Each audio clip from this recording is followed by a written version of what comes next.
Hi அஸ்ஸலாமு அலைக்கும். Welcome to lifestyle of Farhana. என்னோடய சேனலை சப்ஸ்கிரைப் பண்ணாதவங்க கண்டிப்பாக சப்ஸ்கிரைப் பண்ணிக்கோங்க. என்னோடய வீடியோஸ் உங்களுக்கு ரெகுலராக வரணும் அப்படின்னா கண்டிப்பாக நோட்டிஃபிகேஷன் பட்டன் கிளிக் பண்ணி வச்சுக்கோங்க. இப்போ மட்டன் கோலா உருண்டை தான் செய்ய போகிறேன். மட்டன் கோலா உருண்டை குழம்பு வாங்க எப்படி செய்யலான்னு பார்க்கலாம். 4 கிலோ கறி எடுத்து அதை நெய்ஸாக அரைக்காமல் கொஞ்சம் அதுக்கு முன்பகுதியாக நான் அரைச்சி எடுத்து வச்சுருக்கேன். அது கூட ஒரு பெரிய வெங்காயம் ஃபைனாக சாப் பண்ணி வச்சுருக்கேன். அதை நான் ஆட் பண்ணிக்கிறேன். இஞ்சி பூண்டு பேஸ்ட் 1/2 டேபிள் ஸ்பூன் எடுத்திருக்கேன். மிளகாய்த்தூள் 1/2 டேபிள் ஸ்பூன் எடுத்திருக்கேன். இந்த டிஷ்ஷுக்கு தேவையான உப்பு கொஞ்சம் சேர்த்துக்கலாம். மஞ்சத்தூள் 1/4 table spoon. Garam masala 1/4 table spoon. இதெல்லாம் மசாலா நல்லா மிக்ஸ் ஆகிற மாதிரி நல்லா பரட்டி எடுத்துக்கோங்க. நான் 1/4 கிலோ கறிக்கு 100 கிராம்ஸ் உடச்சக்கடலை எடுத்திருக்கேன். அந்த உடச்சக்கடலையை நான் பொடிசாக பவுடராக நான் அரைச்சி வச்சுருக்கேன். அதை நான் இது கூட ஆட் பண்ணிக்கிறேன். ரொம்ப தண்ணியாக இருந்துச்சுன்னா கூட உருண்டை உடைய ஆரம்பிக்கும். அதனால் உடச்சக்கடலை அளவு பார்த்து சேர்த்துக்கோங்க.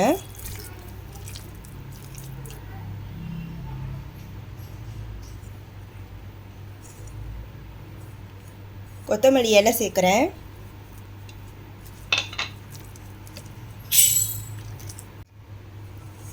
இப்போ இது நல்லா மசாலா நல்லா மிக்ஸ் பண்ணி இது ரெடி பண்ணி வச்சாச்சு. இப்போ நம்ம குழம்புக்கு ரெடி பண்ணலாம். 1 கப் தேங்காய் எடுத்திருக்கேன், அதை ஆட் பண்ணிக்கிறேன். இது கூட 10 பல்லு முந்திரி எடுத்திருக்கேன், அதையும் நான் சேர்த்துக்கிறேன். 1 டேபிள் ஸ்பூன் சோம்பு, அதையும் சேர்த்துக்கலாம். இப்போ இதை மூணையுமே நம்ம ஃபைன் பேஸ்ட்டாக தண்ணி ஊற்றி நல்லா அரைக்க போகிறோம். இப்போ இதை நம்ம நல்லா ஃபைன் பேஸ்ட்டாக அரைச்சாச்சு.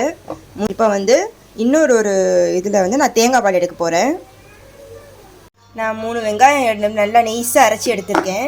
அதுக்கப்புறம் 1 கப் தேங்காய் பால் எடுத்திருக்கேன். இது எல்லாமே நம்ம அந்த டிஷ்ஷில் ஆட் பண்ண தான் போகிறோம். இப்போ எல்லாமே ரெடி பண்ணியாச்சு. இப்போ குழம்புக்கான ப்ரிப்ரேஷன் தான். இப்போ கடாய் வச்சுட்டேன். அதில் நான் ஆயில் சேர்த்துக்கிறேன். 3 வெங்காயம் நான் நெய்ஸாக அரைச்சி எடுத்திருக்கேன். அதை நான் இது கூட ஆட் பண்ணிக்கிறேன்.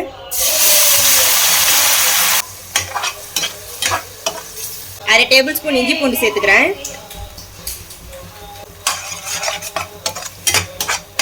நான் ஒரு 4 எலும்பு எடுத்து வச்சிருக்கேன், இது சேர்த்துக்கிறேன்.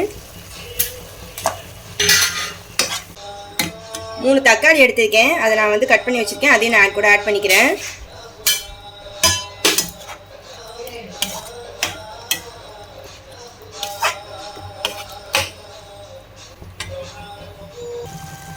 இப்போ நம்ம இது கூட 1 டேபிள் ஸ்பூன் மிளகாய்த்தூள் சேர்த்துக்கலாம்.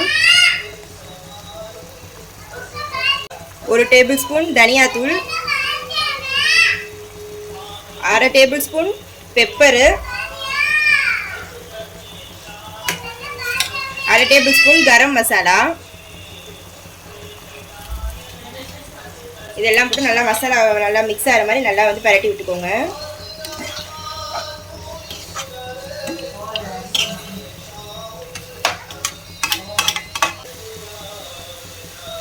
மசாலா வாசனை போகிற அளவுக்கு நல்லா வதக்குங்க. அதுக்கப்புறம் எண்ணெய் இப்படி பிரிஞ்சு வரும் பாருங்க. இதுதான் கரெக்டான கண்டிஷன். இப்போ இந்த டைமில் நம்ம அரைச்சி வச்ச விழுதை ஆட் பண்ண போகிறோம். அதாவது முந்திரி, சோம்பு, தேங்காய் ஆட் பண்ணி அரைச்சி வச்சோம் இல்லையா, அதை இது கூட நான் இப்போ ஆட் பண்ணிக்கிறேன்.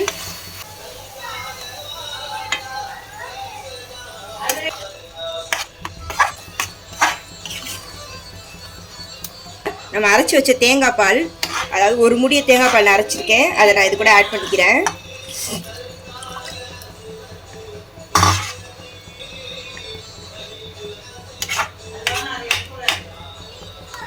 இது இப்போ நல்லா கொதிக்கட்டும். இப்போ இது நல்லா கொதிக்குது. இந்த டைமில் நான் 1 டேபிள் ஸ்பூன் புளி தண்ணி எடுத்து வச்சுருக்கேன், அதை நான் சேர்த்துக்கிறேன்.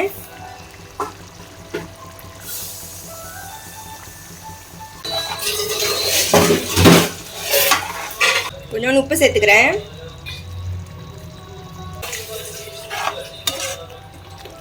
தேங்காய் பால் சேர்த்தோடனே நம்ம ஒரு கப் தண்ணி ஆட் பண்ணியிருக்கோம். அந்த தண்ணி எல்லாம் கொதிச்சு வரும்போது நம்ம உருண்டை ஆட் பண்ணிக்கலாம்.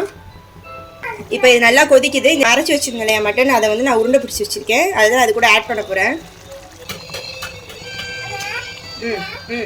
என்ன அது மிளகா தூள். இப்போ விளையாடுப்போ.